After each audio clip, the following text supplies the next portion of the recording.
fields its way toward the Earth right now. It'll come by first in 2029, and we'll see it up there. It'll be closer than our satellites, a thing the size of the Rose Bowl hurtling through the air. And then it comes again in 2036, and that's when it may get interesting. The debate over just how close it'll get is sparking some serious debate between Russian scientists and American scientists. Here's a satellite picture of the thing. This is from, well, with this and, this tells you nothing. But you see it there? I don't know, that circly thing in the middle maybe? This was from 2004. It doesn't look very intimidating here. Both sides seem to agree that in 3 decades, the asteroid will fly very close to Earth. But Russian scientists warn that our planet's gravity could change the asteroid's path and set it on a collision course. NASA scientists say there is a minuscule, little bitty chance of that happening. 1 in 250,000. Better than winning the lotto, and somebody will. Well, joining us now, Michio Kaku. He's a theoretical physics professor at City University of New York, CUNY. He's also the author of Physics of the Future, and a new book coming out in about a month, and we'll tell you about that in about a month. So, good to see you. 2029, it flies by underneath the satellites. That's right. Mark it on your calendar. Friday the 13th, April 2036. The that's big the one. second pass. On the second pass, right. The first pass, like you said, it comes right underneath our satellites. You can actually see it whizzing right overhead. Wow. And on the second pass, it might actually be a nation buster. It'll take out Germany. It'll take out France, England. Not England. Right. Or the entire northeast of the United States. Careful. It'll hit with a force of 100,000 Hiroshima bombs. Really? If it hits. If it hits, right. It's a catastrophe beyond human comprehension. And the head of the Russian Space Agency has said that the Russian scientists should think of some ways of deflecting it or handling this menace in 2036. What are we going to do? Shoot it with a laser? Well, everyone thinks we'll send Bruce Willis out there with the space shuttle. But the space shuttle can't even reach outer space. We're phasing it out, and the space shuttle only spins wheels around the planet Earth. It cannot even go to deep space. We need a new booster rocket to take us out there. Maybe China will build us one. Maybe, and then we have to nudge it out of the way. The farther it is, the easier it is to push it out with rockets so it'll miss the planet Earth. But it's something that we have to take seriously. This is the first major threat from a giant meteor or asteroid. Were it to hit us, do we know what it would do to our rotation around the sun and the spinning on the axis? Well, it will definitely affect the rotation of the Earth as it goes around the sun. The immediate impact would be a gigantic shock wave going out maybe 50 to 100 miles, then firestorms going out to hundreds of miles beyond that. Firestorms. And then meteorites raining back down on the planet Earth. So the devastation would be on the order of 500 to 1,000 miles. Think of a bullseye containing half the United States. That's the potential impact. And again, it's a very tiny probability, but we're watching it very carefully. Because the thinking among some of these Russian scientists is that the first time it passes, the gravitational pull of the Earth could pull it closer, and then on the second pass in 2036, the wild card is also the atmospheric disturbances. It's going to come right to the outskirts of our own atmosphere. Friction is going to take place, and that's unpredictable. We simply don't know how it's going to react as it whizzes through the atmosphere of the Earth, and that could affect the second pass. And that's why we're keeping our fingers crossed in 2036. 2 sets of fingers crossed. But isn't the world ending in 2012? The Mayan calendar seems to indicate. Well, if you look at the Mayan calendar, it actually says that it's cyclical, and we could be witnessing a rebirth. We should be celebrating then. And personally, I hope to be around in 2013. So don't sell the store, don't get divorced, don't ruin your life in 2012. All right, I'm sure some people will. News from the future. 2012 is going to be weird. It's great to see you. I'll see you in a month for that new book, right? Right, Physics of the Future, about the next 50 to 100 years. I can't wait. Interviewed 300 times. Now, here's the asteroid story. An asteroid the size of the Rose Bowl, more than 1,000 feet across, fields its way toward the Earth right now. It'll come by first in 2029, and we'll see it up there. It'll be closer than our satellites, a thing the size of the Rose Bowl hurtling through the air. And then it comes again in 2036, and that's when it may get interesting. The debate over just how close it'll get is sparking some serious debate between Russian scientists and American scientists. Here's a satellite picture of the thing. This is from, well, with this and, this tells you nothing. But you see it there? I don't know. The size of the Rose Bowl, more than 1,000 feet across, fields its way toward the Earth right now. It'll come by first in 2029, and we'll see it up there. It'll be closer than our satellites, a thing the size of the Rose Bowl hurtling through the air. And then it comes again in 2036, and that's when it may get interesting.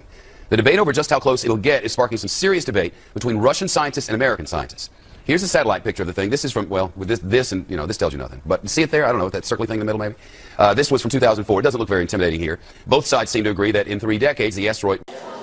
Really delighted that we have such a wonderful turnout on this miserable day that will mark the Yankees' win of the first game of the series.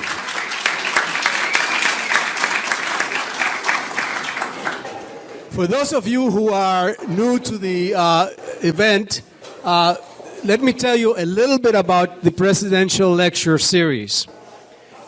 We started this series in the year 2001, and the purpose of the lecture series is to showcase the tremendous talent of the faculty of the City University of New York.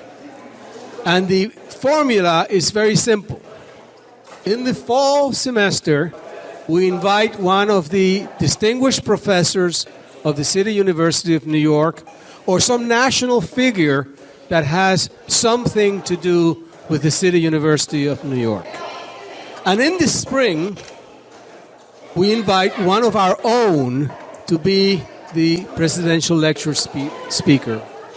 We have a committee of faculty which is composed of Dr. Sheena Gillespie, Dr. Peter Gray, Dr. Kenneth Pearl, and Dr. Sassam Karimi. And if they're here, please stand up so we can recognize you. Those of you who are here. I know Sassam is here.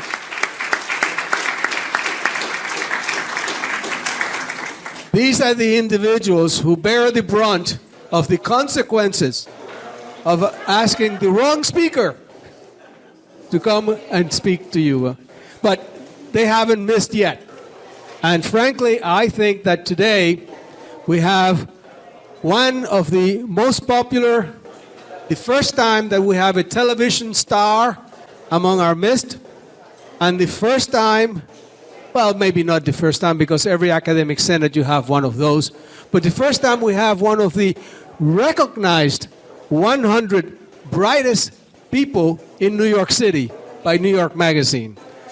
This is Professor Kaku, who is distinguished professor at City College, and he is a theoretical physicist and the Henry Samat Professor at the City College of New York and the Graduate Center of the City University of New York.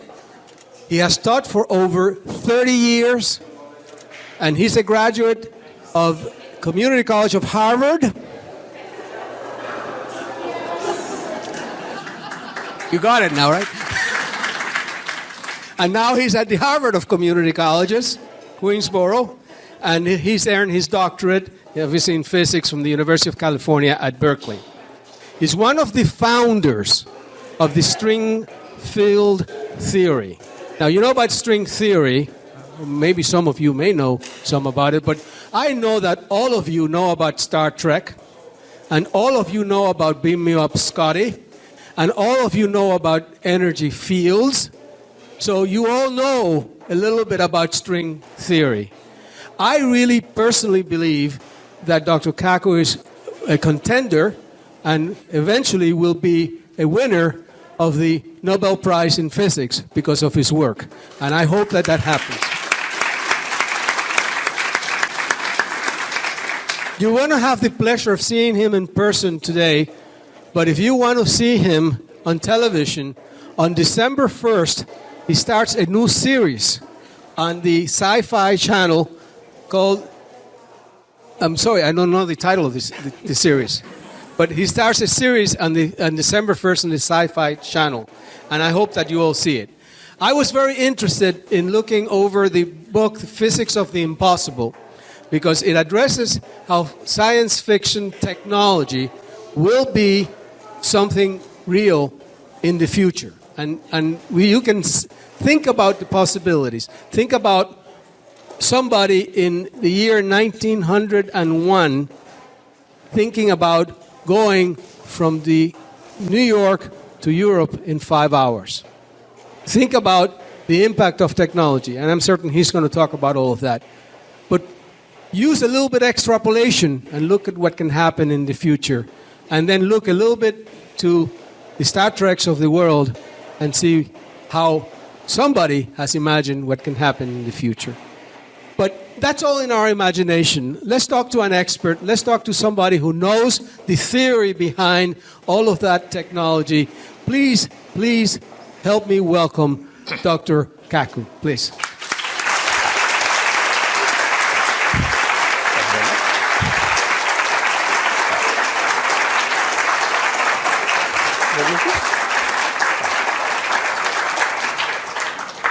Thank you very much. After such a great introduction, I can't wait to hear the speaker myself. Let me also say I have an admission to make. I have to confess that, New York Magazine voted me as one of the most 100 smartest people in New York. However, in all fairness, I have to say that Madonna also made that same list. So, how accurate could that list be? Now, today I'm going to talk about the future, 20, 30, 40 years into the future. I've had the privilege to interview 300 of the world's top scientists. Now, I'm a physicist. We're the ones who invented the laser. We invented the transistor. We created the electronic computer. We created television, radio, microwaves, MRI. We created the internet. We wrote the World Wide Web. And whenever we create something, we predict how our creation is going to proliferate through society. When we helped to invent the internet, one physicist made a prediction. He said that the internet will become a forum of high culture, high art, and high society. Well, today we know that 5% of the internet is pornography. But that's because teenage boys log on to the internet, not anyone here. Just wait till the grandmas and grandpas log on to the internet. Then 50% of the internet will be pornography. Let me also say that when I was just a little bit younger than you guys, I was fascinated by physics. For me, physics was the way to go. So when I was in high school, I went into my mom and I said, "Mom, can I have permission to build an atom smasher in the garage? A 2.3 million electron volt electron particle accelerator." And my mom looked at me and said, "Sure, why not? And don't forget to take out the garbage." So I took out the garbage and I went to Westinghouse and I got 400 pounds of transformer steel, 22 miles of copper wire, and I built a 2.3 million electron volt electron accelerator in my garage. The magnetic field was 10,000 Gauss.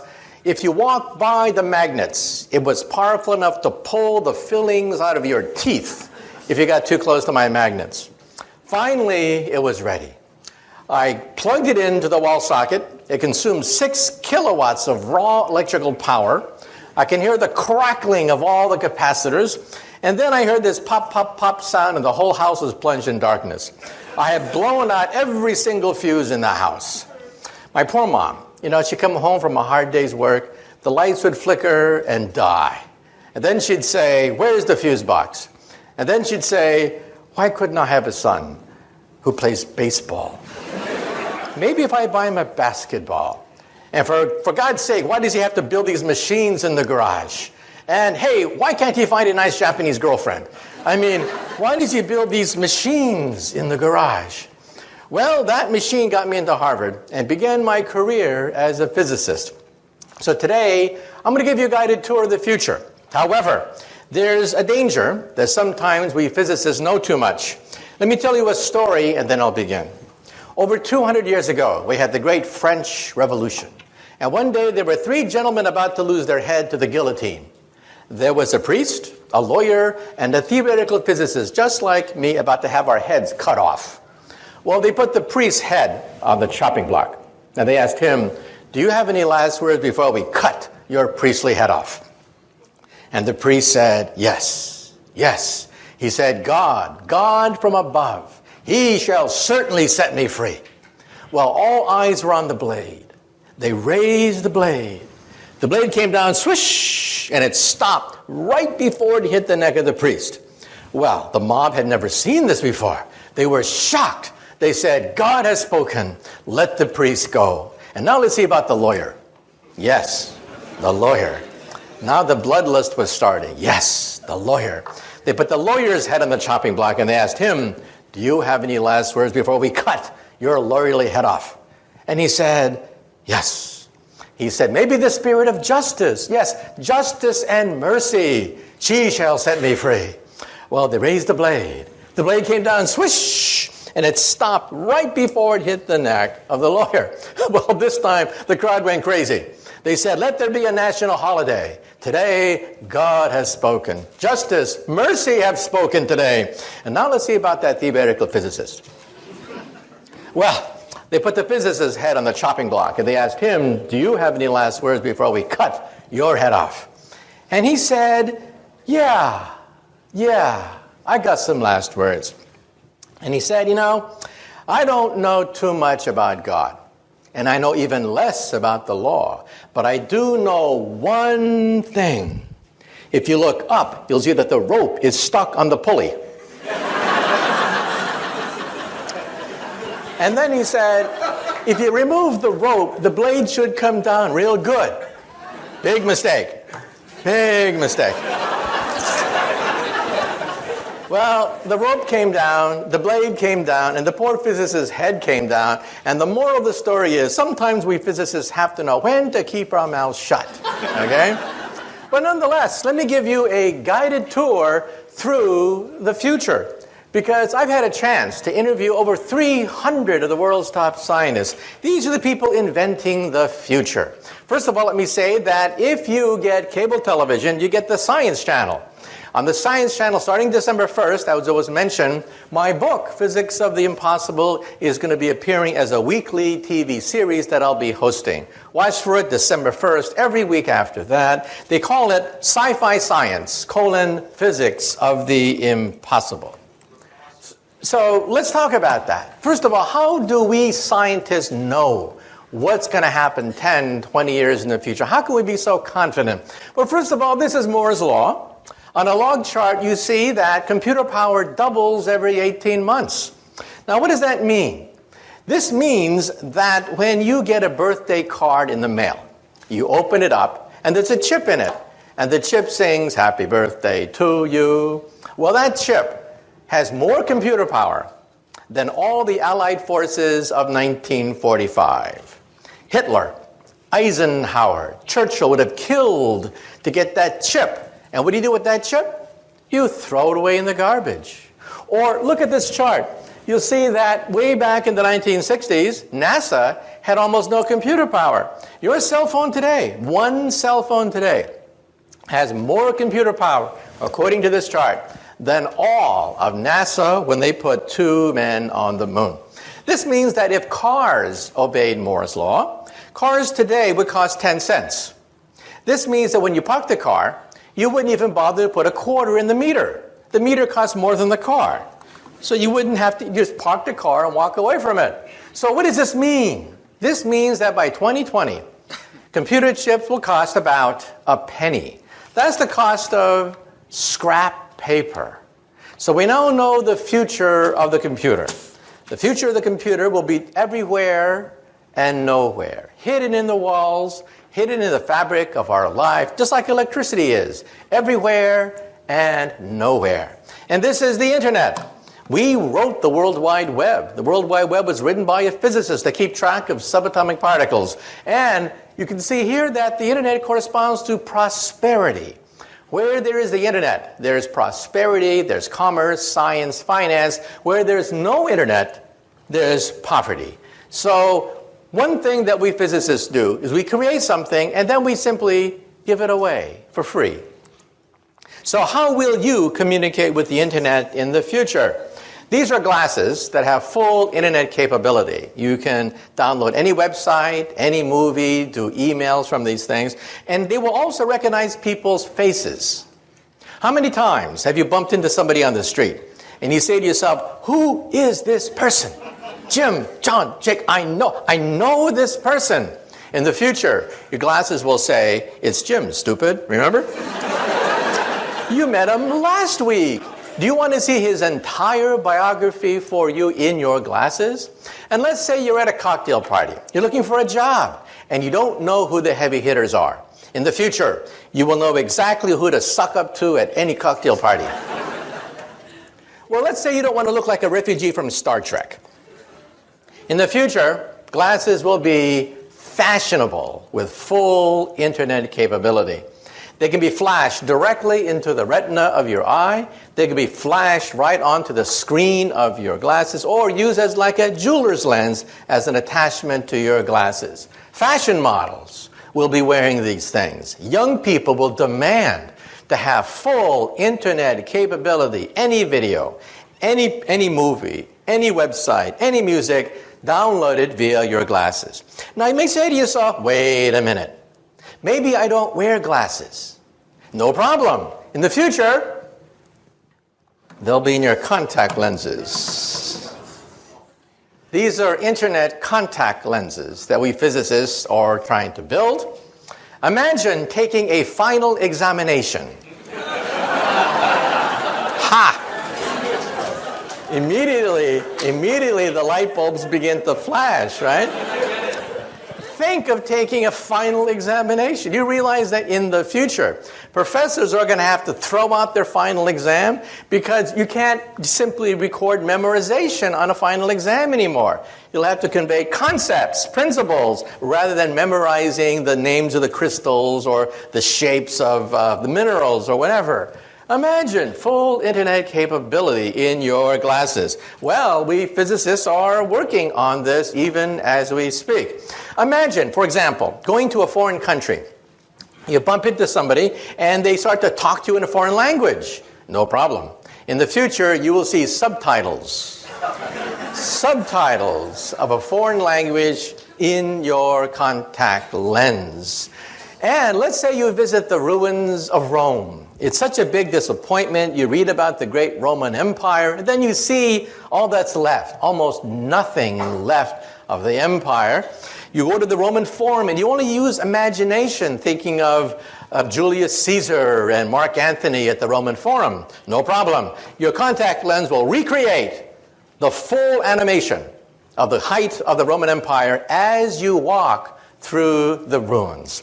This is called augmented reality, not virtual reality, a mixture of reality with animation, with subtitles, with translations. Let's say you're driving a car. Your contact lens will give you exactly how fast you're moving, how much gas you have, and will even point out landmarks as you are driving. GPS, all of that, without ever having to leave the steering wheel of your car. So this is what happens with Moore's Law. That computer chips will cost a penny, like electricity. They'll be everywhere and nowhere. When you walk into a room today, what do? You look for the light switch, right? The first thing you do is you look for the light switch. You assume the walls have electricity, even though it's invisible. In the future, when you walk into the room, the first thing you will do is look for the internet portal. You will assume the room is intelligent. So this is your cell phone of the future. This is how you will communicate with others. One screen for any video, one screen for any website, one screen for any movie that's ever been done. You'll access the entire database of the planet Earth almost for free. And let's say you have a BlackBerry. You know how tiny that BlackBerry's a typewriter is? Well, in the future, we'll have e-paper. You'll simply scroll out paper, which is intelligent, and you'll type on that sheet of paper. So your cell phone is an entire PC. In fact, it has more power than a supercomputer of today. In fact, wallpaper will be so cheap that when you put up wallpaper, it'll be intelligent. Wallpaper will be as intelligent as your computer today. This is your living room of the future. This is how you will communicate with people. Let's say you're on a college campus, and let's say it's Friday night, and you do not have a date. We all know what you do. You get stone drunk. In the future, you'll go up to the wall screen, and you'll say, "Mirror, mirror on the wall, who's available tonight?" The wall screen will then contact all the other wall screens that are out there. The wall screen knows exactly the kind of person you like, physical characteristics, age, whatever, and hook you up to whoever else is looking at their magic mirror and saying, "Mirror, mirror on the wall." Then you'll go out and have some fun, come back to your apartment, and then you want to see a movie. So you'll say to the wall screen, "Mirror, mirror on the wall, we want to see Casablanca, except remove Humphrey Bogart's face and put my face instead. And remove Ingrid Bergman's face and put my date's face instead." Now, some people are a little bit afraid of this, but realize that when the internet was first created by we physicists, it was male, it was hierarchical, it was to dominate over the Soviet Union. Why did the Pentagon give us millions of dollars to create the internet? It wasn't so that you could email your friends. That's not why we physicists created the internet. It was created to dominate a nuclear war with Russia so we can communicate and rebuild America after New York City is in ruins, Los Angeles, Chicago are vaporized. That's how we're going to recreate America after World War III. Today, the internet is female. 51% of the users of the internet are women, and they use it to touch people. That's what it's all about. Technology looks frightening when you don't know it. But then you realize the whole purpose of the technology is to be female, to touch people, make contact with people. So the internet has flipped from being a war-fighting device to be a device that allows you to communicate to all your friends. That dog, for example, on the left, is a cyber dog. It doesn't really exist. It babysits your kids, runs, barks. That dog does everything except pee on your carpet. Let's say it's Thanksgiving time and you're lonely because one son's in Australia, another one's in Russia. We're putting chips everywhere. Chips are going into toys now. Toys are becoming intelligent. This is causing a problem for the English language. A contradiction in terms called smart Barbie dolls. Another contradiction in terms is Microsoft Works. That is also a contradiction in terms. So again, any technology looks frightening when you first see it, and then you realize, hey, the whole purpose of this technology is to touch someone, to reach out and to touch people. This is your office of the future. Today, of course, your office is built around the PC, but why should that be? The PC of the future will disappear. The future of the computer is to disappear. Electricity has disappeared. We no longer see electricity. Intelligence will also disappear into the fabric of our lives. These are scrap computers. This is your office of the future. You'll scribble on a sheet that has full word processing capability, paint capability, and then you'll throw it away. And as you go from room to room, the files move with you. Your files are more important than the computer. The computer only costs a few pennies, after all. In fact, when you go shopping, today you have a barcode whenever you buy something. In the future, instead of having a barcode, it'll have a chip. The chip will cost less than the barcode of the future. And so this is how you will move from office to car, car to home, home to office. The software follows you seamlessly everywhere you go. This is your cubicle of the future. This is how you will operate. And like I said before, if you don't like to be in a cubicle, you just talk to the wallpaper. The wallpaper is fully intelligent with a screen, what have you. This is the car of the future. I had a chance to drive this car. This car has no driver. It is a driverless car. These cars have now driven hundreds of miles in the Mojave Desert without a driver. GPS is the secret to allow this car to drive. And for the Discovery Channel, they put me in the driver's seat. I started to drive the car, and then I went like this. Try to drive like this next time. This means that traffic accidents could disappear from the English language. Traffic jams, traffic accidents could disappear as the cars literally drive themselves. And let's talk about health. Health is going to be turned upside down. First of all, when you go to the doctor, your doctor will be in your toilet. You'll go to the doctor 3 times a day. The doctor will analyze your body fluids, and it will tell you that you eat too much animal fat, too much salt, too much sugar in your diet. Isn't the future wonderful? Even your toilet will tell you that you have an unhealthy diet. Well, ladies and gentlemen, this could be the cure for cancer. Because today, if you feel something in your breast, it's too late. It's really too late. You have 10 billion cancer cells growing inside your breast. Surgery is required almost immediately. In the future, when you go to the toilet, your toilet will analyze proteins emitted from cancer colonies of maybe 100 cancer cells, not 10 billion, but 100, and tell you, oh, by the way, you'll have breast cancer in 10 years. Well, watch out, but no rush. And there'll be chips scattered throughout your bathroom, which will analyze DNA. How do we know this? Because my friends are building these chips. They're called DNA chips. Chips that allow you to scan DNA within a matter of minutes. So even as you're going to the bathroom, combing your hair, what have you, your bathroom is giving you a complete medical examination. And we now know that DNA is computer tape. Instead of zeros and ones, zeros and ones, zeros and ones, we have ATCG, ATCG. And we can read computer tape just like we read DNA. So how will we do it? Every time you blow in a glass, you leave DNA there. It will sample the DNA and scan for all your genes. I had my genome scanned. Most of my genes have been scanned, put on a CD-ROM, which I then showed to the camera. Realize that you will have this very soon. To have all your genes read today costs $50,000. Within a few years, it'll be down to $1,000. And perhaps in 10 years, it'll be maybe $100. This is your owner's manual. In your home, you have an owner's manual for your VCR, your iPod, your computer, your TV set. You have an owner's manual for everything except one thing, your body. This will be your owner's manual. In fact, when they scanned my DNA, they even told me where my ancestors came from 20,000 years ago. So I now know my family lineage out to 20,000 years.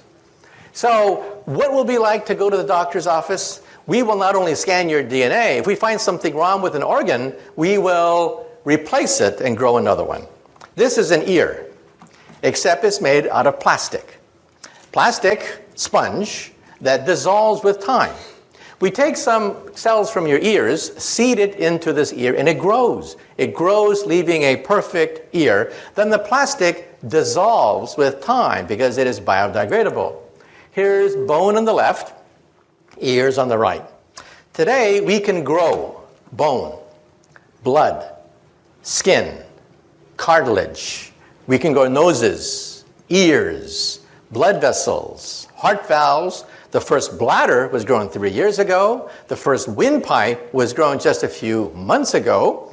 And we will grow the first liver perhaps in 5 more years.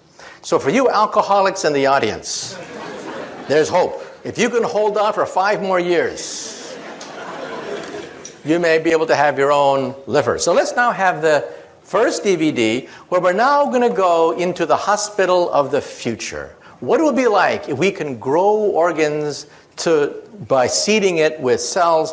What will it be like if surgery is done in 3 dimensions? So let's have the first video from the Discovery Channel, a program that I hosted called 2057, 50 years from now.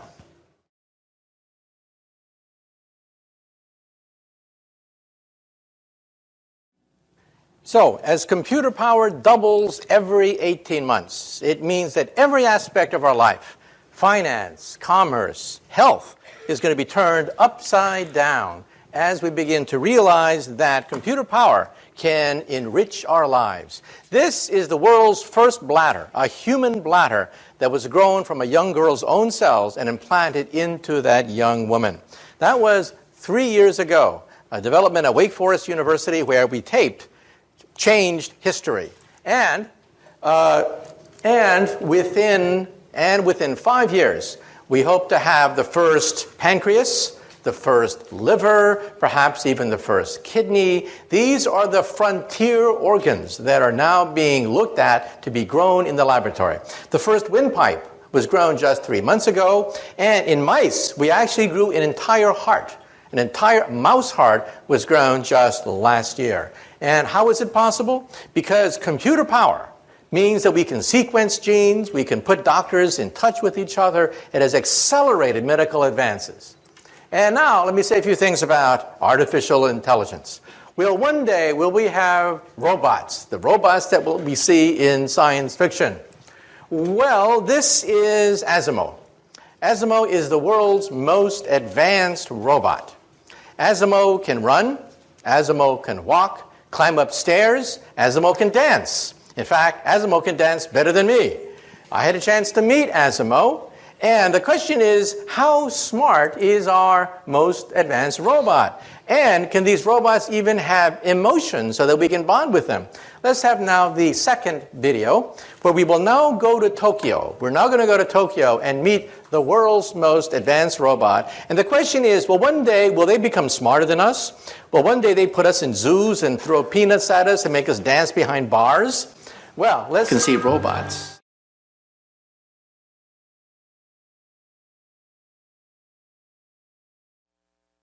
The question is, how smart are our robots?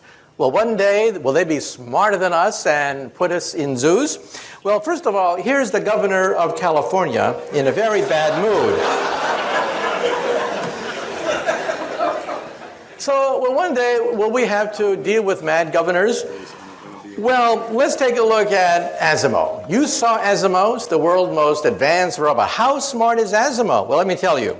Asimo is as smart as a cockroach, a retarded cockroach, a stupid, lobotomized, retarded cockroach.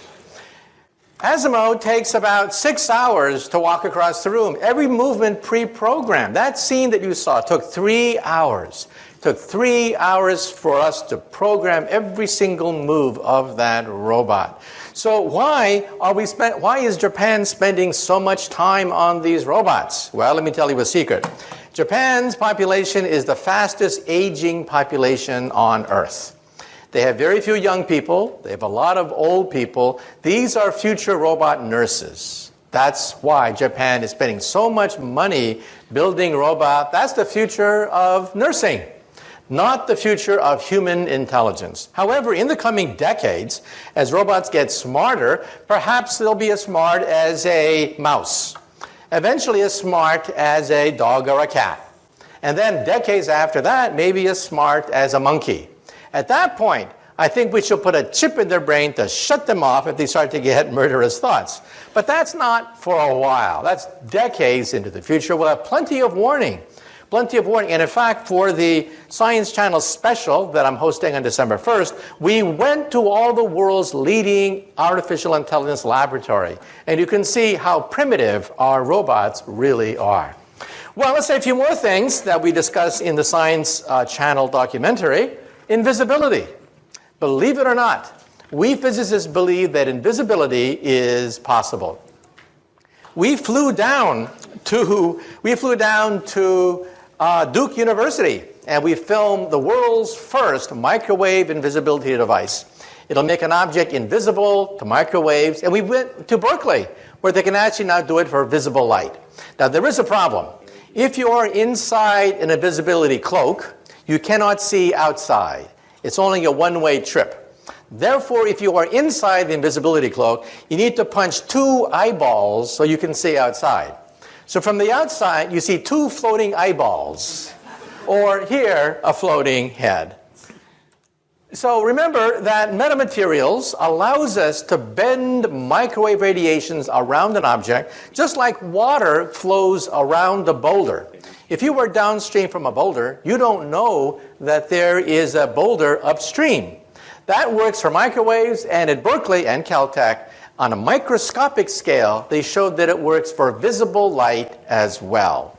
So this means that in the coming years, coming decades, we may be able to attain full invisibility, just like you see in the movies, but we don't have it yet. Also, teleportation. Wouldn't it be great to simply zap yourself across the room, just like they do in Star Trek? Well, this is called quantum teleportation. And for the Science Channel TV series, we went down to Maryland, to the University of Maryland, where we actually photographed with a TV camera, actually photographed an atom being zapped across the room. A TV screen lit up every time an atom was teleported from one chamber to the next chamber. Now, this, of course, creates problems, because if you're Captain Kirk, you have to die, you have to dissolve in the process of creating a copy of Captain Kirk over there. So who is that imposter over there? That imposter over there looks like Captain Kirk. He sells Priceline just like Captain Kirk, okay? So who is that person over there? You just saw him die, and there he is selling Priceline over there. It really makes you wonder, who are we? Are we just information? That information can be zapped from one place to another? And believe it or not, telepathy is coming faster than you think. We taped this again for the Science Channel special, 12 episodes, 30 minutes apiece, starting December 1st. Here's how it works. This is Brown University, where we have a stroke victim on the lower right. He is paralyzed. He cannot move. He cannot communicate with his loved ones. He is a quadriplegic, a stroke victim. On the upper left is a chip. They put the chip in his brain, shown on the lower left. You can see the dot where the chip is placed. You hook up that chip to a laptop. That person, who is now totally paralyzed, can now read emails, surf the web, answer emails, do crossword puzzles, do everything you can do on a computer, except this person happens to be paralyzed. This means that in the future, you may want to simply communicate with the web by thinking about it. We can also use this technology, by the way. This is how it works, by the way. He's allowed to see the laptop. You see the connection on the right, an electrode that connects to a laptop computer, the world's first direct link between the human mind and a computer. And also in Japan, they have very tediously mapped images of the brain onto an MRI scan and had a computer recognize them. We can actually see the outlines now, the decoded outlines of an object that you are looking at with your eyeballs. This means that when you are asleep and are dreaming, we may be able to photograph some of the dreams that you have.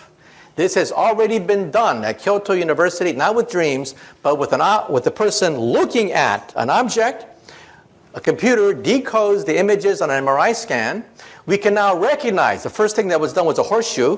You can actually see the horseshoe, the person's horseshoe that he's looking at via an MRI scan. But in the article, it says that the next target is dreams. Maybe one day we'll be able to record your dreams. This is how it looks like. You have to put this thing on top of your head, but in the future, it may be invisible. It may be painless and invisible, and you'll be able to surf the web all by yourself. Also, we should also point out that we can actually use this for a lie detector test. When you tell a lie, your brain scan lights up like a Christmas tree. That's because first, you have to know the truth. Second, you have to create the lie. Third, you have to create the cover-up of the lie. And fourth, you have to analyze the consistency of the cover-up with all the other lies you've been telling all these years. That's a lot of brain power. And you can actually see that on an MRI scan. Now let me say a few things about the far future. So far, everything I've talked about is the near future. We're talking about 10, 20, 50 years in the future. Now let's look even farther. We went to NASA. And we visited the scientists who dream of one day building a starship. This, of course, is far beyond anything we can muster with today's technology. However, we actually interviewed scientists who believe that it may be possible to bend the fabric of space and time so that we can leap forwards across enormous distances, perhaps using Einstein's theory. This is a black hole. Black holes are not science fiction anymore. We photographed the accretion disk of black holes. This black hole lies at the center of a gigantic galaxy, NGC 4258. That dot you see at the very center is about 1 light year across. In the inside of the dot is a raging black hole. In fact, if you want to see a black hole tonight, go outside, look in the direction of Sagittarius. That is the center of the Milky Way galaxy. There's a black hole there, which in some sense lies at the center of our galaxy. So kids ask the question, if the moon goes around the Earth goes around the sun, then what does the sun go around? Well, we know the answer to that. The sun goes around a black hole in the constellation Sagittarius at the center of the Milky Way galaxy. Now, if you look at that black hole, it's rather disappointing. Dust clouds obscure the galactic nuclei. If you could somehow remove the dust clouds, then you would see a fireball. A fireball rise every night, perhaps rivaling the moon in brightness, with a raging black hole at the center. Unfortunately, dust clouds prevent us from seeing this huge fireball that by rights should be illuminating the night sky. And if you have wormholes, perhaps one day you may be able to even bend the fabric of time itself. This, of course, takes us into science fiction, but actually we do have a theory of time travel. Now, some of you may say to yourself, well, I've seen these time travel movies. I know what happens if you go backwards in time and meet your teenage mother before you're born, and your teenage mother falls in love with you. Well, you're in deep doo-doo if your teenage mother just fell in love with you before you are born. Now, if you think you're so smart, let me give you the mother of all time travel stories and see whether you can figure this out. Let's see whether you're smart enough to figure this one out. The year is 1945. A stranger comes in from the darkness carrying a baby girl that he leaves at an orphanage. Well, the nuns find this baby girl. They don't know where the baby girl came from. So the nuns call her Jane. And Jane grows up as an orphan, wondering, who is my mother? Who is my father? Well, when Jane is 17 years old, she's a beautiful young woman, and then she has her first boyfriend. A drifter comes drifting into her life, but it was not meant to be. They quarrel. She argues with her boyfriend, and it's a very sad story. First, she finds out that she's pregnant. Her boyfriend has left her. She's abandoned and pregnant. She's rushed to the hospital 9 months later. She delivers a beautiful baby girl, but somebody that night breaks open the window of the hospital, kidnaps Jane's baby girl, and leaves in the darkness. Well, it's even worse than this. Jane is bleeding very rapidly. She's going to die.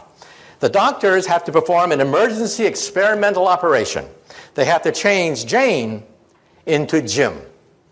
Well, Jim wakes up the next day with this huge headache, and he's told the bad news. First, the boyfriend left her pregnant, somebody stole her baby, and now she's not even Jane anymore. She's Jim.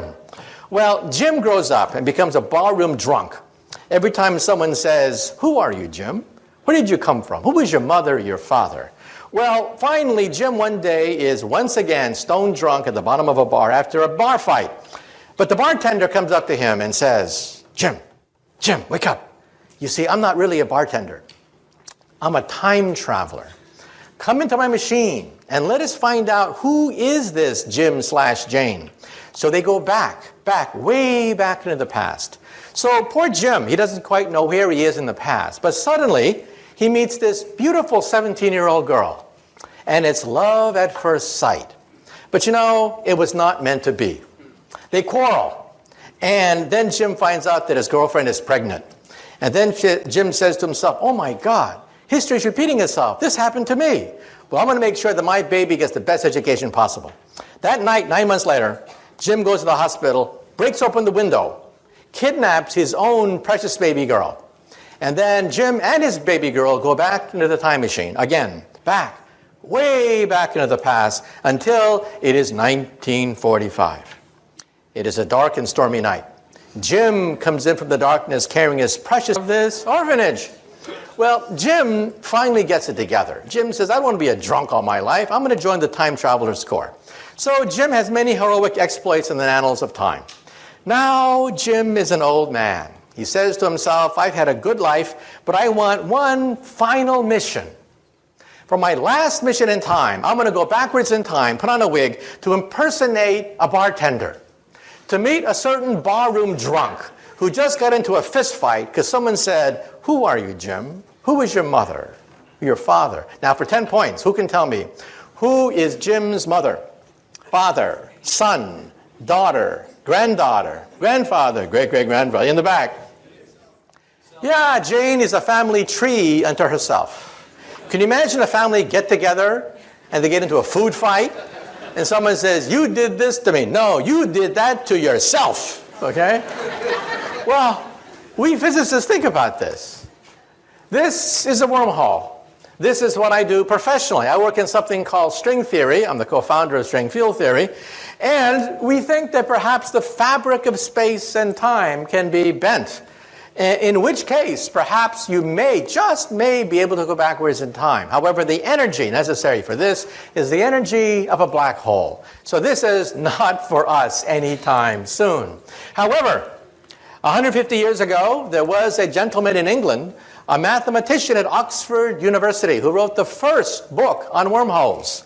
Who was this professor of mathematics at Oxford University? Does anyone know the name of this Oxford University professor? His name was Professor Charles Dodson. He could not write under his real name because he was an Oxford professor. So what did he create? A pseudonym, Lewis Carroll. This is the world's first representation of a wormhole in the English language, written by a distinguished professor of mathematics at Oxford University who wrote under a pen name, Lewis Carroll. In fact, Queen Victoria was so enchanted by Alice in Wonderland that she wrote Professor Dodson a letter. Queen Victoria said, please, please, please, give me your next book, which he did. It was a treatise on higher mathematics that he sent to Queen Victoria. Okay? So now let's say a few things. Some people say that, well, if this is for the future, let's talk about the future, far future. When we physicists look in outer space, we don't look for little green men. When we look in outer space, we look for type 1, type 2, and type 3 civilizations. A type 1 civilization has the power of an entire planet. They are a planetary civilization. They harness the weather. They can play with thunderstorms. They play with hurricanes and volcanoes. That's type 1. Type 2 is stellar. They consume the power of a star, like the Federation of Planets on Star Trek. Star Trek would be a very typical type 2 civilization. Type 3 controls the power of an entire galaxy, like the Empire of Empire Strikes Back. Once they had William Shatner on StarTrek.com, and he was answering all the questions of the Trekkies. The Trekkies would ask William Shatner questions like, what is the fourth dimension? What is antimatter? What is a black hole? And William Shatner was getting more and more frustrated. The people at StarTrek.com said, finally he got so frustrated, he pounded on the desk and he said, damn it, I'm an actor. I know nothing about Star Trek. About the fourth dimension, antimatter. Get a physicist. Ask me about Priceline. Anything. So they had me on later, and I had to answer all the questions of a Trekkie. Well, Star Trek is a type 2 civilization. They can barely harness the power of a star. This is type 1. A type 1 civilization is planetary. In about 100 years, we will be a type 1 civilization. What are we today? We are type 0. We don't even rate on this scale. We get our energy from dead plants, oil and coal. This is type 2. Type 2 is stellar. They control the power of a star. They are immortal. Nothing known to science can destroy a type 2 civilization. Even if their mother's star goes supernova, they can simply leave or just move the planet. And this is type 3, where they can actually play with black holes. I once gave this talk in London at the planetarium there, and a little boy comes up to me, about, age 10, real pest. He comes up to me and he yanks on my pants, and he says, Professor, you're wrong. There's type 4. And then I looked down on this little 10-year-old boy, and I said to him, shut up, kid. Why don't you go play in traffic? There's a nice intersection over there. And he wouldn't go away. He just kept yanking on my pants, and he said, Professor, you're wrong. There's type 4. And I said, look, kid, there are planets, stars, and galaxies. That's it. So any advanced civilization would have to be planetary, stellar, or galactic. And he insisted, you're wrong. There's the power of the continuum. Now, any Star Trek fans out there? What civilization harnesses the power of the continuum? The cube. Very good. Now, if you did not understand what just transpired, get with the program. Get with the program, okay? It's on every Tuesday night. Get with the program, for God's sake, okay? So one day, will we be able to harness this fantastic power, the power of the 11th dimension? This is my domain. This is what I work on. I work on string theory. We're going to begin to test the string theory starting next month. Watch for it. End of November, beginning December, they're going to crank up the biggest machine of science ever created, the Large Hadron Collider. And we're going to be able to test the periphery of this theory starting next month outside Geneva, Switzerland. It'll take years, of course, to analyze the data. However, let me also say that when we look at the Earth from outer space, we see that the Earth sits in this gigantic bubble. You see, our Earth also radiates. We radiate radio and television for 50 years. Surrounding the Earth, there is a sphere, 50 light years in radius, expanding at the speed of television, containing our finest cultural archives, the noblest achievements of the human creative spirit, like I Love Lucy, Leave It to Beaver, and now joined by the immortal classics, Beavis and Butthead, Part 2, and Dumb and Dumber, Part 2. And any star within 50 light years of the Earth will pick up our cultural emissions, and they'll be convinced there is no intelligent life on the Earth. So anyway, let me now wind up. A few years ago, I spoke at the Einstein Centennial, a great honor, but my favorite Einstein joke is as follows. When Einstein was an old man, he was tired of giving the same talk over and over again. So one day his chauffeur came up to him and he said, "Professor, I'm a chauffeur, but I'm actually a part-time actor. I've memorized your talk. I've heard it so often. I've memorized it. So why don't we switch places? I will put on a mustache and a wig, and I'll be the great Einstein, and you can be my chauffeur and take a break." Well, Einstein loved the joke, so they switched places. So the chauffeur gave these talks all over the world, these fantastic talks with all the theatrical flourishes. Well, one day, a mathematician in the back asked a very difficult question. And then Einstein thought, oh, the game is up. But then the chauffeur said, "That question is so elementary that even my chauffeur here can answer it for you." Okay, thank you very much. Thank you very much. It's been a great audience. Thank you. Right. Thank you. Oh, yeah, thank you, question. Yeah. A few questions.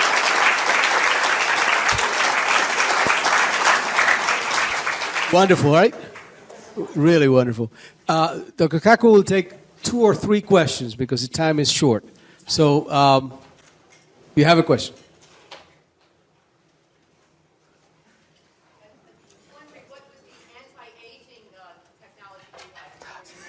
Okay.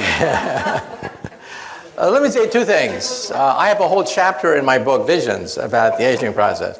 First of all, if you go to a drugstore, you see all this advertisement, anti-aging this, take 10 years off your face, 10 years that. How can the FDA allow all these fraudulent claims to being made? So I actually interviewed an FDA official. He said, the Food and Drug Administration can only monitor things that penetrate the skin. Medicines that penetrate the skin. Anything that does not penetrate the skin, they cannot monitor. But then, if it doesn't penetrate the skin, it doesn't work. So in other words, you can only lie through your teeth as long as it doesn't work.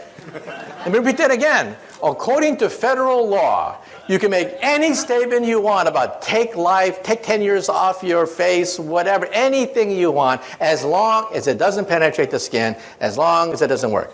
Now, let me tell you the science.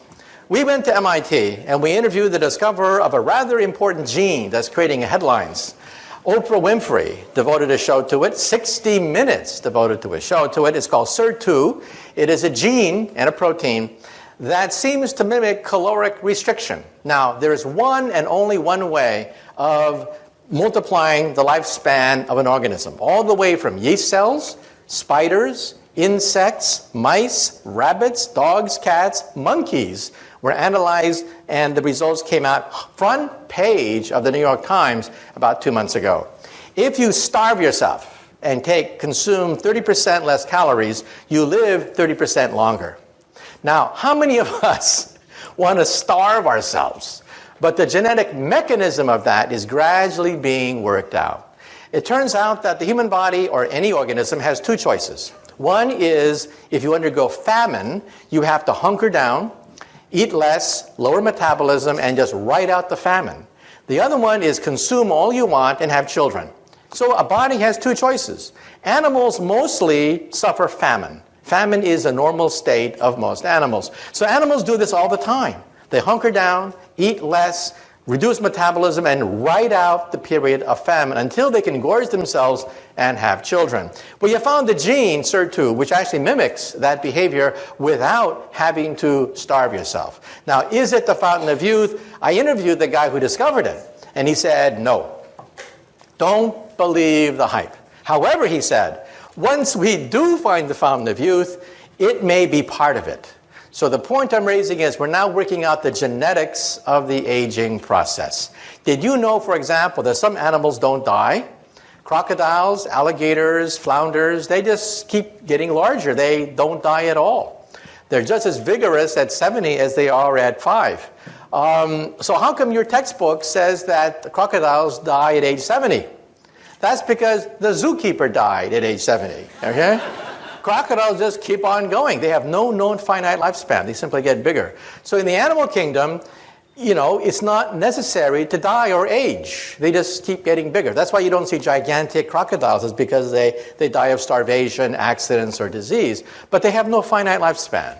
So it's not necessary to die. They're just as vigorous with no aging. So the short thing of it is, A, it's still a long ways to go. However, B, we scientists are now seriously looking at the possibility of retarding the aging process. We do not, I repeat, not have the fountain of youth.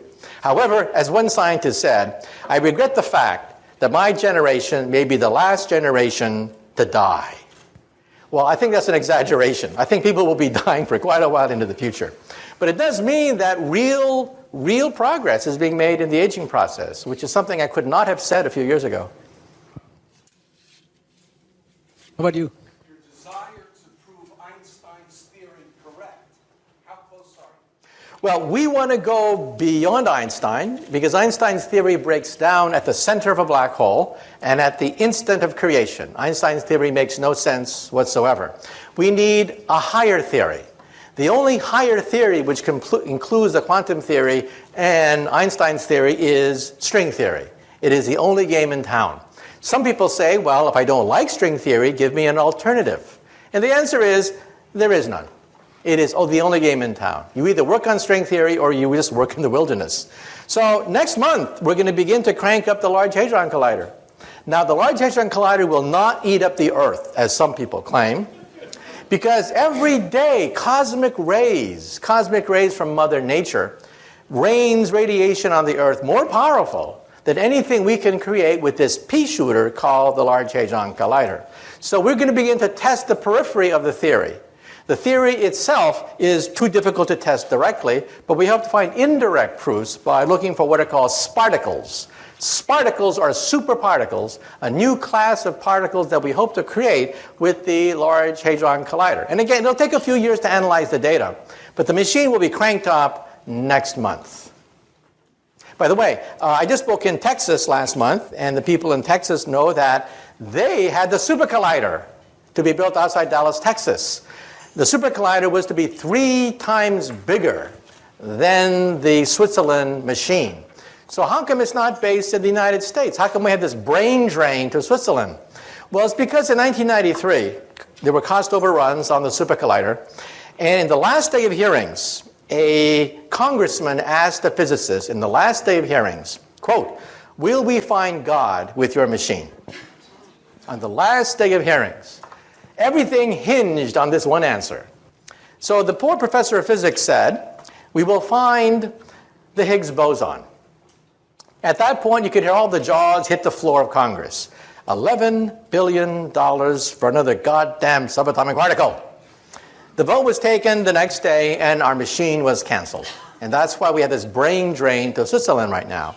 Since then, we physicists have been replaying that question over and over and over again in our minds. How should we have answered that question? Well, I would have said this.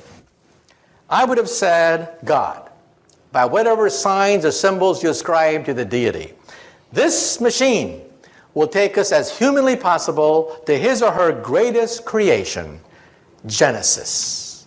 This is a Genesis machine. It'll recreate on a tiny scale the most momentous event in the history of our universe, its birth. Instead, we said Higgs boson, and our machine was canceled. I should hope that the next time we get asked that question, we think about the answer a little bit more. Okay, one last question. Last question. About right there. I'm curious about ethics, and I wonder if, you seem like a really smart person, but some of that technology you described at the beginning in the hands of some not so intelligent people seems like you can set up a big brother situation very quickly, like the doctor in my toilet and stuff like that. Okay, first of all, when people ask about 1984, I had a chance to go back to 1984, rereading it again when I was writing my book, Visions. And I realized something. The internet could have been a device like what happened in 1984. A device which monitors everything, knows everything. However, an event happened, and that is the Soviet Union broke up. The internet was a war-fighting machine. Secret, for the most part, devised by military scientists, used by physicists like myself. But after the breakup of the Soviet Union, The National Science Foundation did something rather momentous. They gave it away for free. For free, they gave it away. Today, it is impossible to recreate 1984 because the internet is everywhere. If the President of the United States were to try to ban the internet, the reaction would be laughter. People would just laugh at him. It's unstoppable. So I think 1984 is not possible. However, there was another book written around that time. And that other book was called Brave New World by Aldous Huxley. That's a book that we really do have to worry about. Because in that book was set 600 years in the future. In that book, they have cloning. In that book, they have drugs everywhere. In that book, they have the stratification of the human species. In that book, well, we have about 80% of that book today. Forget 600 years in the future. Welcome to the Brave New World. So we do have to worry about some of the ethical questions raised in Brave New World. But as far as the problem of computers, the problem is not Big Brother. The problem is Little Brother. Every nosy busybody can get on the internet and finds all sorts of information on you. And in the future, if someone wants to find out about who you are, they'll go to your barbershop and get some of your hair follicles and sequence your entire genome. This means that the National Enquirer, instead of getting photographs of Brad Pitt, will have his entire genome read by getting some of his, his hair, and it's going to create a huge problem of genetic privacy. Today, if you have a matchmaker, one of the principal purposes of a matchmaker is to look for hidden diseases inside your family tree. Well, in the future, all a matchmaker has to do is go to your barbershop and can find all sorts of genetic diseases inside your family tree. So genetic privacy is going to be a problem because DNA sequencing is so advanced, and it only costs a few $100 to analyze every single gene in your body. Okay, well, thank you very much. Thank you very much. It's been a great crowd. Thank you. Thank you.